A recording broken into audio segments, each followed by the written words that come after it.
marka ugu horeysa ee aad soo gasho wadamada Yurub ujeedkaaga ugu weyn waa inaad sharci hesho si ay taasi u hirgasho waxaa jira sheekooyin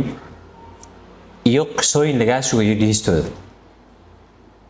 haddii aadan kuwa u diyaarsanayn ma dhici doonto inaad ku guuleysto hadafkaaga waana fursad qofka hal mar soo marta Cabdiwaaxid weeye magacaygu shirkadda Dream Company waxa ay u haysaa adeeg dhammaan Soomaalida ku nool wadamada Yurub